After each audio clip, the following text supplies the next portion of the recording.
911, a tow truck, your smoke detector, these are all services you might not need every day, but you expect them to be fully functioning when you do. The same goes for the Tompkins County Mental Health Clinic. When patients walk in the door, they do so with a degree of trust in the system. Since 2013, audits from the state have concluded that there are flaws in that system. The facility has had a good deal of leadership turnover in that span. It's now in its third director since 2010.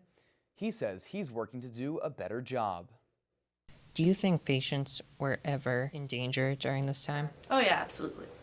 That is the answer from Kimberly Klimowitz, a former nurse at the Tompkins County Mental Health Clinic. The downtown Ithaca Clinic has been subject to multiple audits from the New York State Office of Mental Health, and the results show flaws in patient care. ICTV reports obtained multiple audits from the New York State Office of Mental Health, and the documents show a department with a lack of oversight and improper documentation procedures. One part of the audit tells of an instance where a client who was seeking treatment at the clinic because they were having suicidal thoughts. The client even says they sat with a loaded gun. Patient records didn't mention the gun, only stating ongoing struggles with suicidal ideations. Klimowitz says this case shows a major flaw in patient care at the clinic. This is one failsafe, which is the appropriate documentation and clinical analysis. If that person were to show up at the ER, contact someone who's not the clinician, and just ask for a copy of the most recent records, they may not understand the person's actual risk for harm to self or others.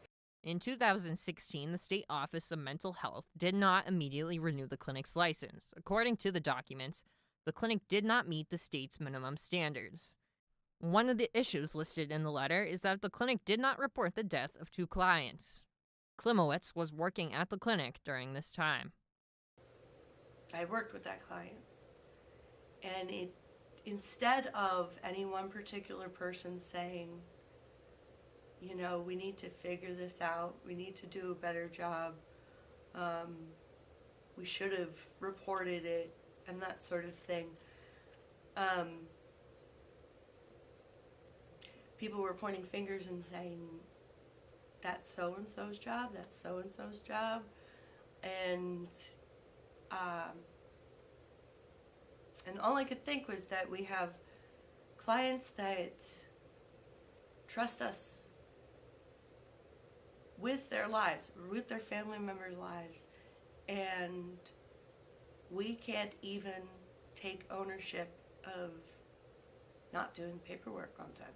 Frank Krupa took over the clinic in 2015. Since then, he's put a quality assurance team in place to help find errors in clinic operations. That team was a big investment. It was not something we had previously, and it has really put us in a position where we think going forward we're going to be better able to provide high quality care in a cost-effective manner, but also identify if we do have issues sooner than having to rely on auditors to come do it.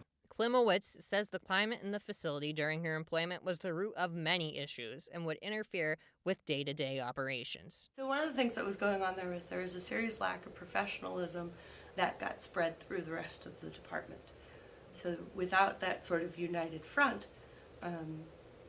it really undermined anything that they were attempting to do. Krupa says he is still working on improving the workplace environment for employees.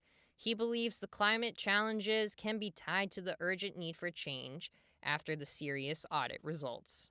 So that's difficult, and I get that.